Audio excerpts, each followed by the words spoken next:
Empty, Gale.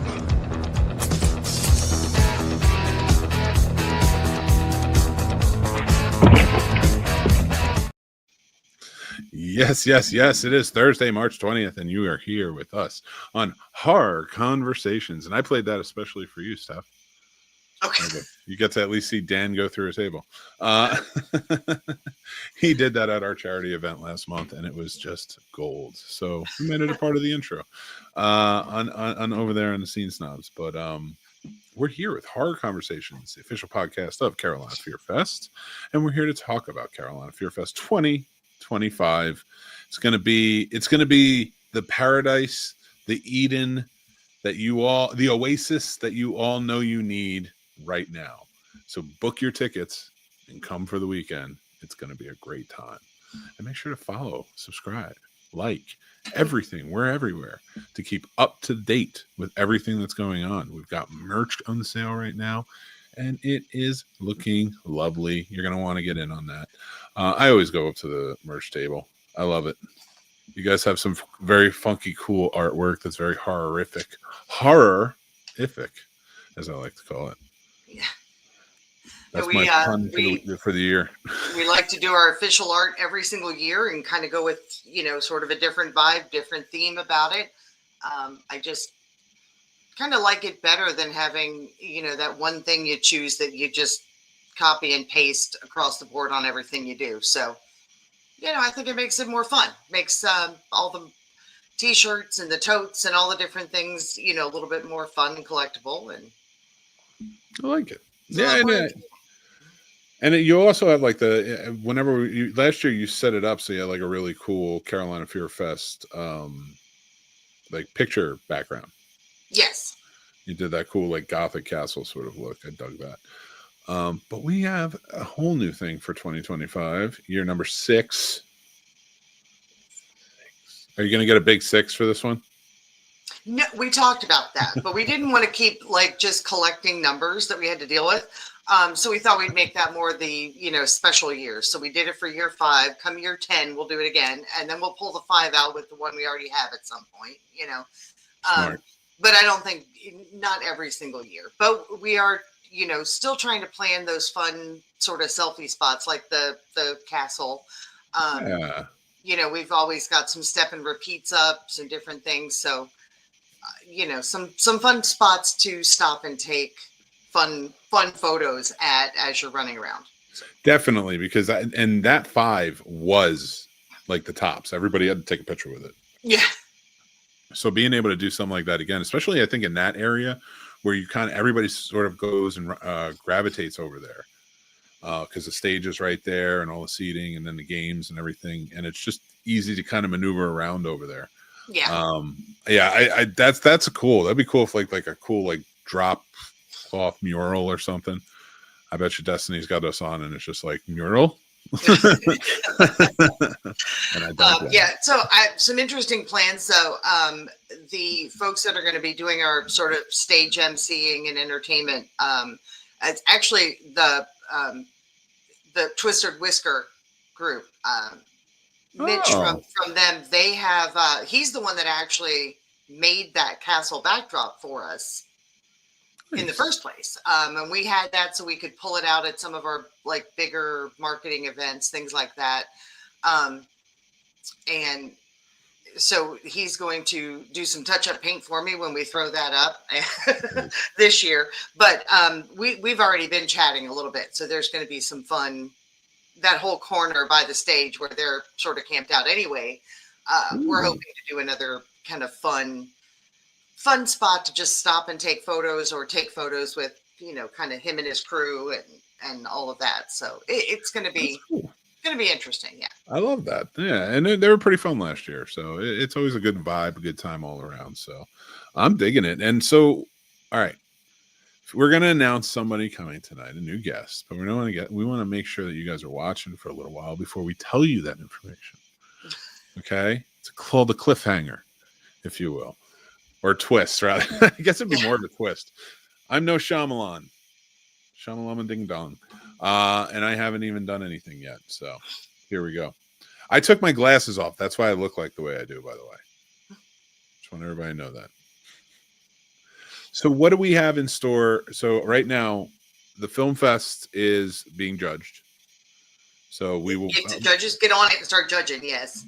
Yeah, fair, fair. I Judges. know. I'm guilty of that too. It's been wild. So, but we will get judging. I'm going to do that. I'm going to see if I can do that tomorrow. And just try and watch as much as I can because I'm excited. I love judging that, and I love the horror films and seeing what's coming out and supporting indie. Based on just a couple of people watching, some of them are being rated very well. So I think we do have some really good ones in the mix. It's going to be interesting. Nice. Okay, I'm in. Let's do this. Let's watch it, and then we will be having the film festival. So we'll be announcing sometime probably next month or in May when what movies are going to be won and are going to be in. Yeah, so we usually we try and depending on our scheduling capability, how much programming we can put into place, we do try and screen and show more than just the top winners. But yeah, we should have all of that to announce. And I will tell you, there's a fairly new screening service that has come up. It's called the B Stream, and they are sponsoring our Film Fest. They are providing all of our attendees some coupon codes, discount codes for their streaming service. And they will take all of our winners and we will give them the screeners for those. They will review them separately, and they try to pick up at least one from every film festival that they partner with to actually contract and put on their streaming service. Nice. So, which is new for this year, because usually we do like bragging rights. But, we're hoping we'll get to layer in a little bit more because they actually have, the opportunity to be picked up by a new service, a new streaming provider. So cool. That's definitely a new thing. And we'll have more information on that going out. But all of the attendees are getting a coupon code. Some of our VIPs, some of our prizes, our film winners are actually give them. I guess I'm on my own. Wow. Hello again. I'm Mick Manhattan. That's right. No, okay. So that sounds awesome. First of all, a screaming service. I love that. It's coming back. All that sounds fantastic. And I misspoke, but that's an awesome name, and we should do a thing. But I'm not technically advanced enough, but that is cool. I really love that. And Chris is here. He says, "What's going on, horror nerds?" And yes, Chris. Actually, to answer your question to this, someone from the Stephen King universe. Yeah, actually, a couple. Samantha Mathis was in Salem's Lot. William Catt was in Carrie. Was anybody else? I'm trying to think of if anybody else was.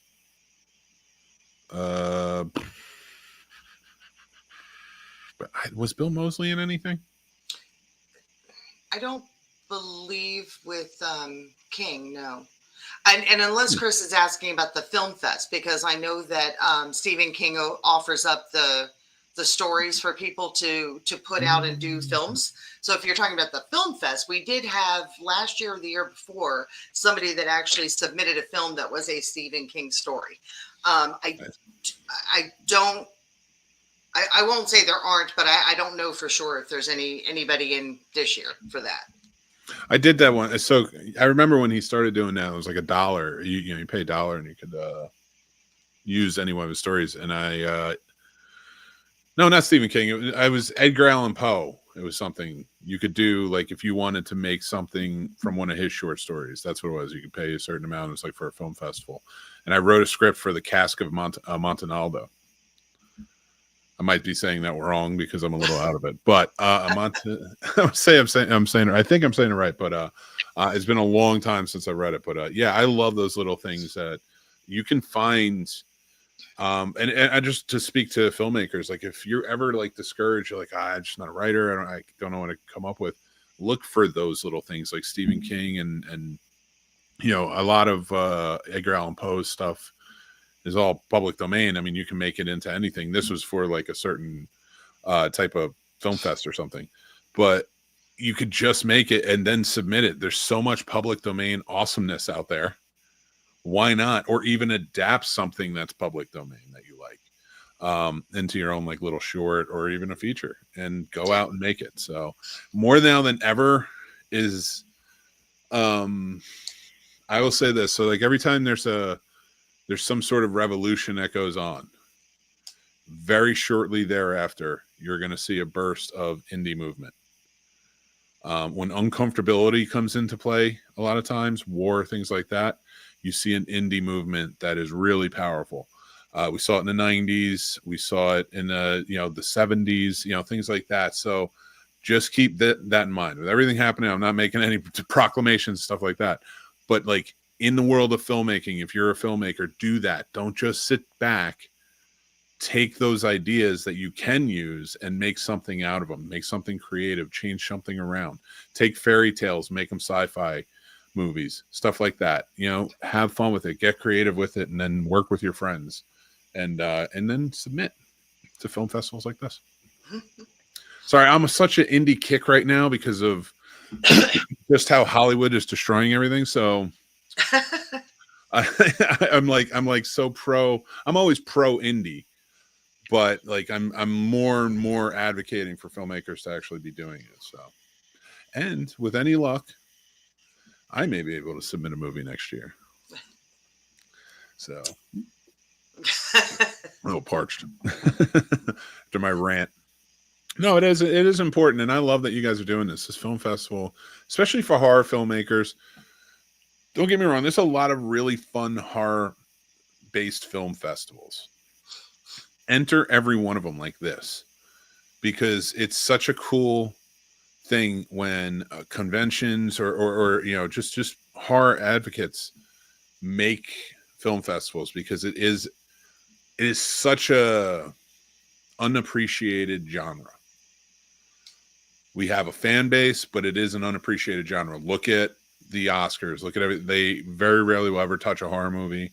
Never really gets its awards. It always has been on its own countercultural wise. So I love film festivals like this. Like, this is important, and it shines a light on a great genre, in my opinion. I mean, from the con perspective, it's nice to throw that focus on independent film, especially because most of the ones we get are generally fairly regional entries. Mm-hmm. Although we actually get entries from all over the world, but most of them tend to come kind of from our local mid-Atlantic, southeast kind of area. Yeah. So it's nice to throw that focus, because I didn't realize how big that community was till I started doing this. But also, there's so many cons that you go to where there's just not a lot to do. And a couple hours of walking around, shopping, whatever, blah, blah, blah, and you're kind of done. And we try and be that kind of con where there's just something to connect with. There's so many different things happening. And so if you want to go watch a movie, watch a movie. If you want to, there's shop, celebrities, gaming, there's panel topics on, dear God, so much programming that we put into this.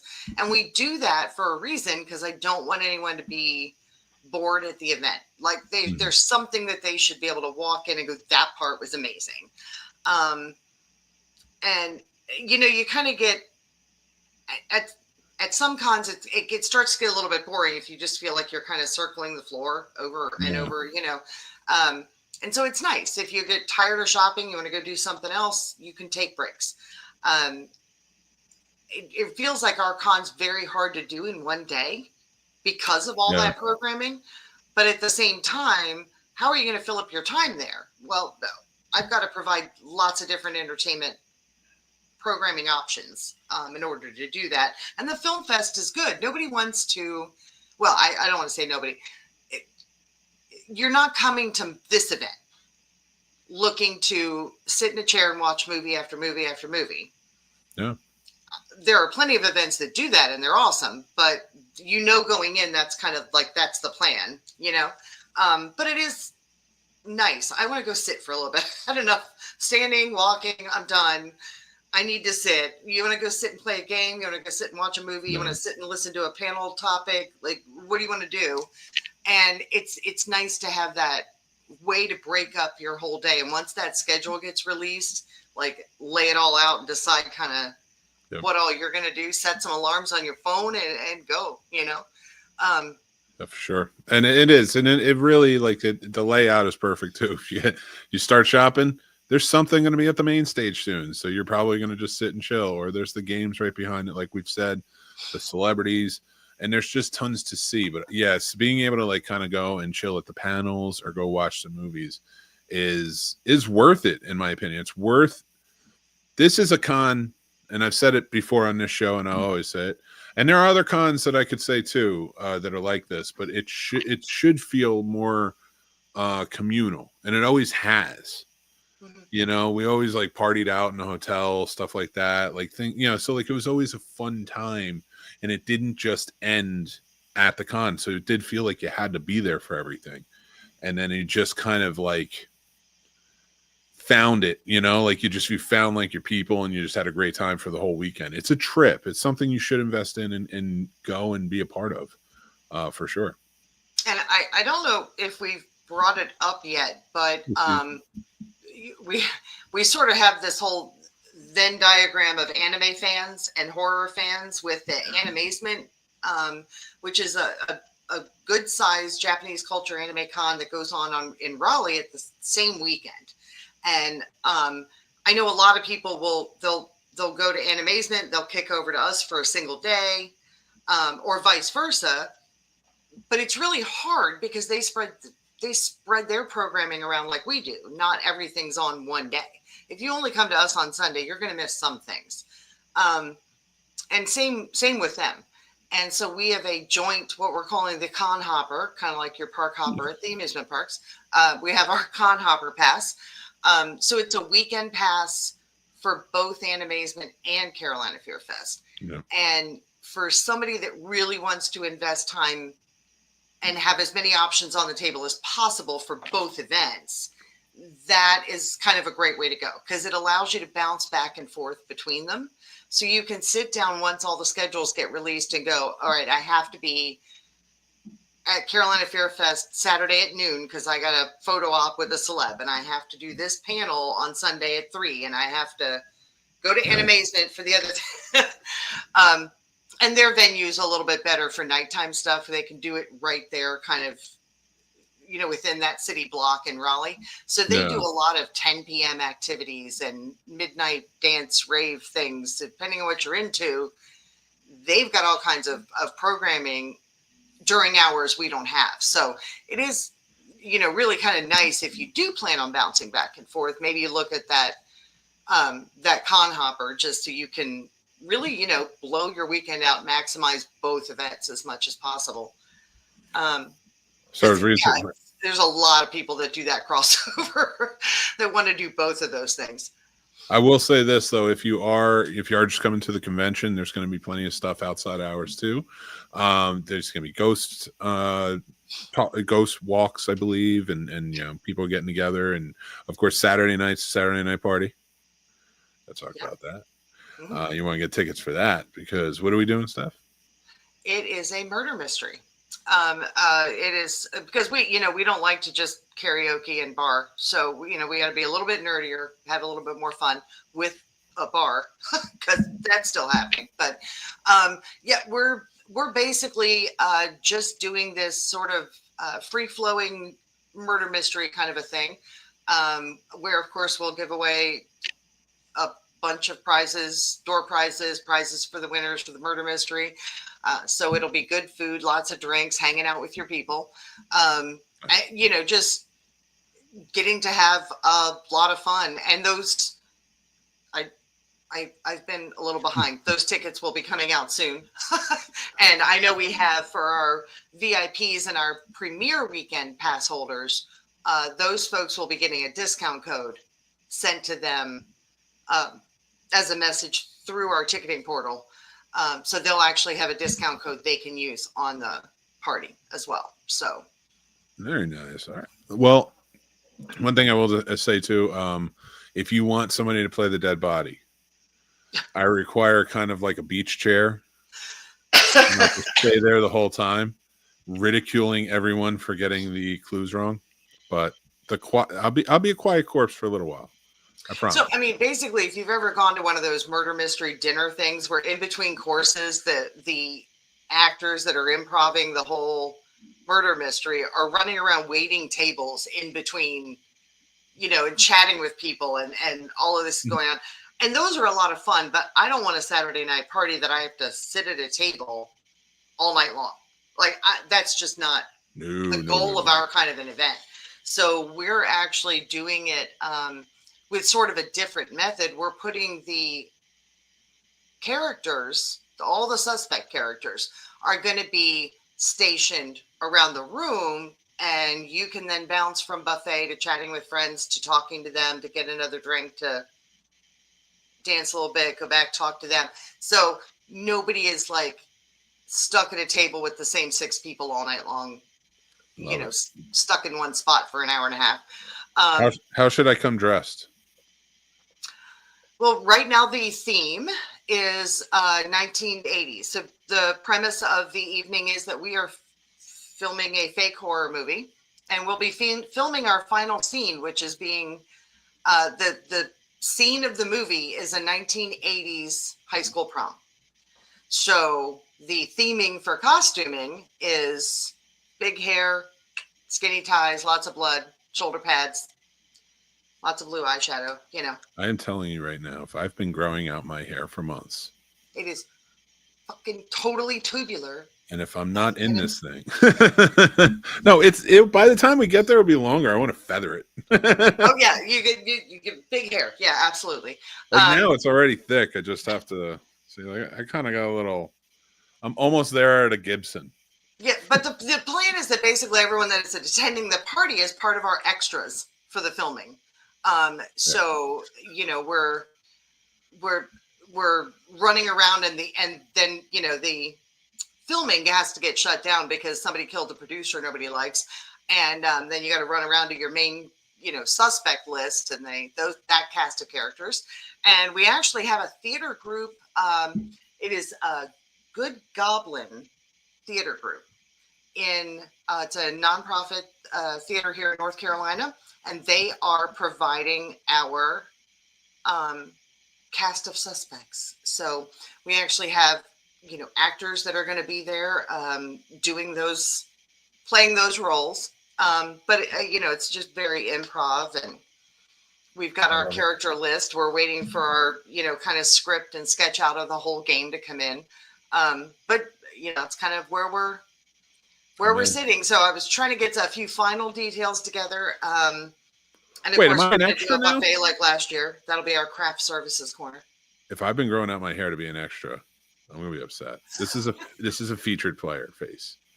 Okay.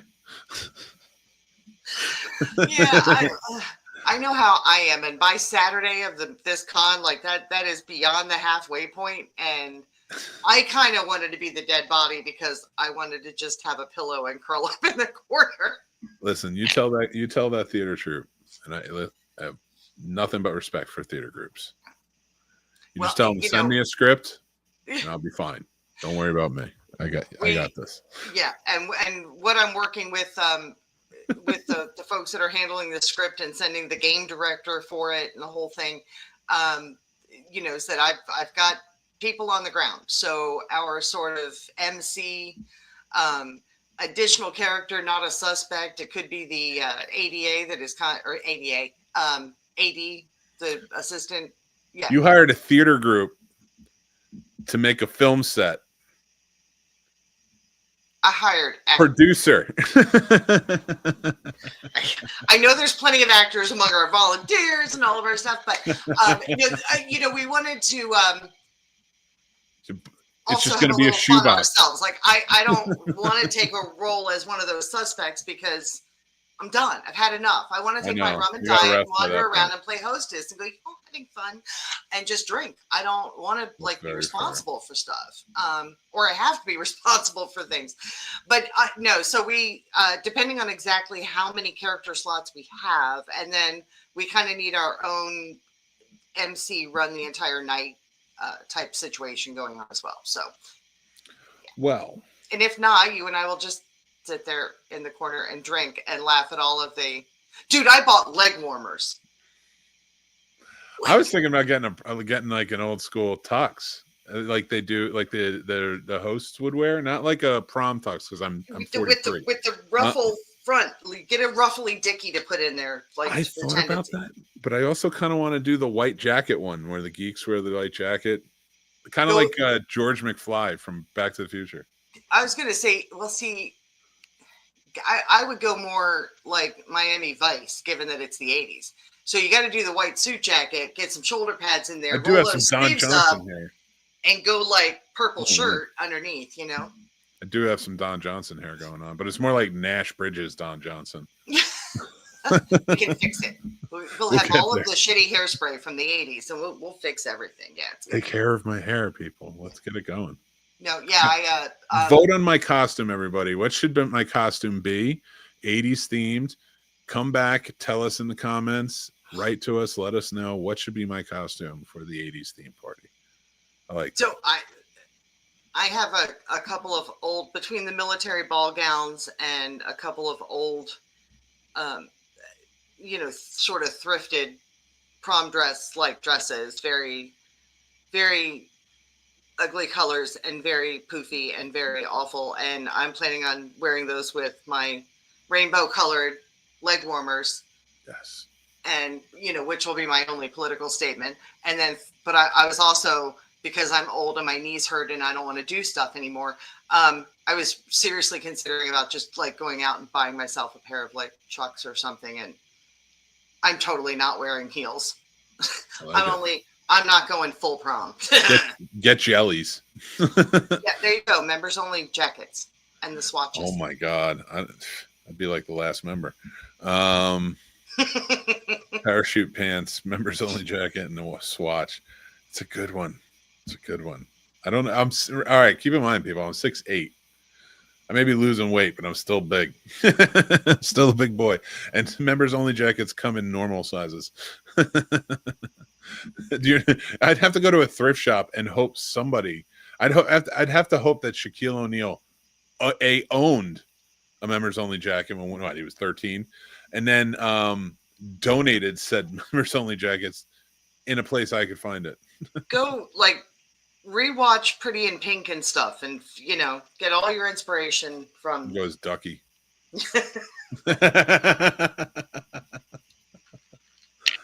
Oh my God, I would love it. Yeah. All right. Well, we do have a big announcement. I know I told you guys we would tell you towards the end of the show, but would you like to tell everybody who the next guest being announced is? Well, for everybody that is on our email insider list, they should have just gotten or should be getting here very, very shortly the email for newsletter that will include this information, because we do like to drop it to our email folks first. Getting announced on social tomorrow, and that is Eileen Dietz. So we are going back a little ways. Eileen has been around. I mean, she was in The Exorcist, and if you go in and you look at like IMDb and look at her list of credits, it's insane how many movies she's actually been in. But she was the demon in The Exorcist, so she was the demon face. And I think it has been a few weeks since I went in and kind of dug into her IMDb, but I think I kind of was reading through it. I feel like she's almost like this female Doug Jones, where she's just like that character actress that is the monster in all of the things. She was, I mean, she was in Halloween 2, the Rob Zombie version. She's been in tons of stuff recently. Tons of horror movies and such recently been coming out, which again has been a surge of indie surge in the last like 5 years or so. That's just been wonderful. Black Mass.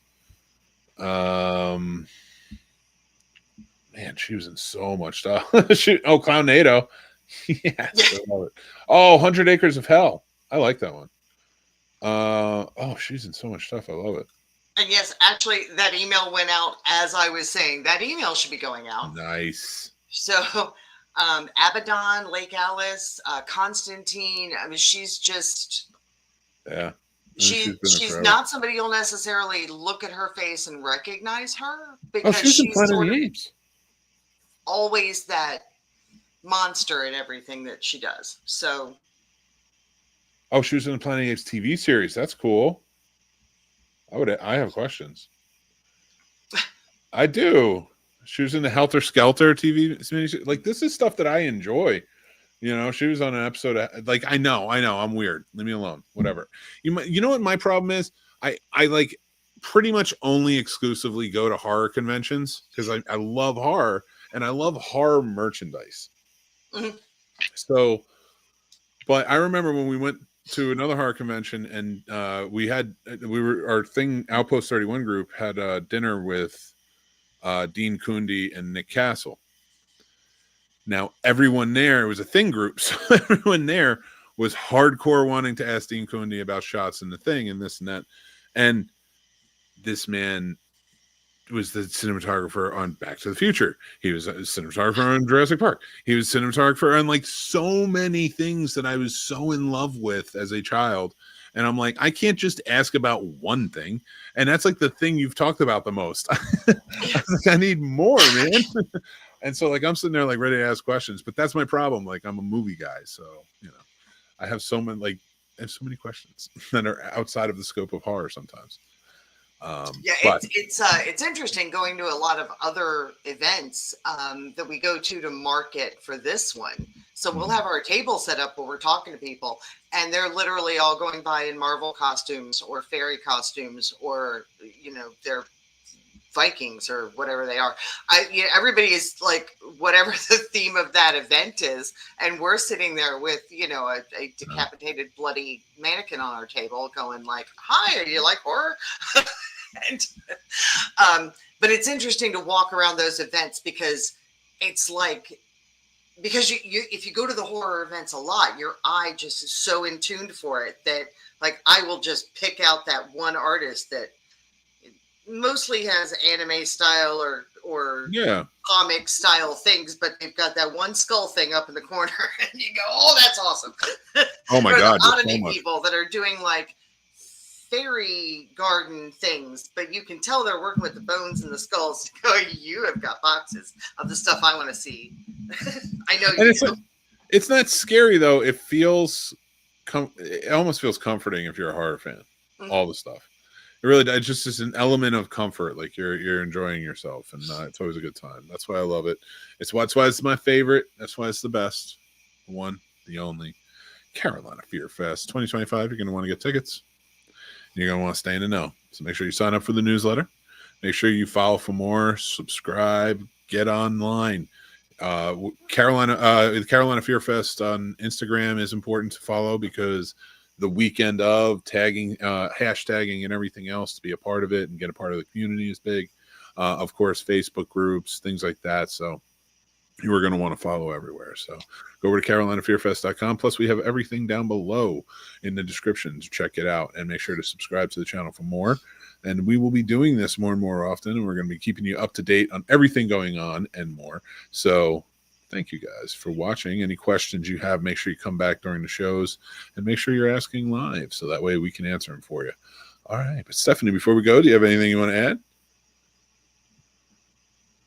I don't think so. I'm trying to get everything updated, so hopefully we'll have our final couple of celebs out here in the next few weeks. We'll start, reposting about all of the ones that are coming out. Should be hopefully finalizing to get photo ops put up soon, so those will be available. Hopefully we'll be able to announce that pretty quickly, and the Saturday night tickets. Everything else is just kind of, we're in that weird phase where I know a lot of plans, but we don't have them finalized enough that I can put up tickets and do different things. So I mean, as we move along, there's going to be a lot more like definitive things that we'll be able to put out there. Sweet. And keep checking back for more, everybody. Like I said, the newsletter also that comes out all the time, so you want to be able to check that out and stay up to date. That's where you're going to really get all the info. But make sure you reach out to us too. Everybody likes to ask some questions and let us know, so make sure you reach out and do the same. But guys, thank you again. Thank you, Stephanie, for being here. Absolutely. Remember to stay horrific and stay together. Stay outside right now. Go enjoy some of this wonderful weather we've been seeing. I've been loving it. and watch more horror movies. There's a lot of them coming out, and I'm ashamed of some people for not horror fans. Go out and support in the theaters. A lot of indie horrors coming out, big stuff that's been really good, and you're missing out on it. So make sure you get out there because box office has been thin, but there's some stuff that's worth it. You know what? Nobody knows whether you're actually watching or not. So if you're cleaning the house, you're doing whatever, get on Amazon, get on Netflix, find some indie something, turn it on, let it play, and wander away. That helps that creator tremendously because their viewership goes up. So, but yes, absolutely, so much to actually dig in and enjoy. So, and we all need a good escape right now. So, I could not agree more. And Carolina Fear Fest 2025 is the best way to do it. Until next time, Carolina Fear Fest freaks, we will talk to you very soon.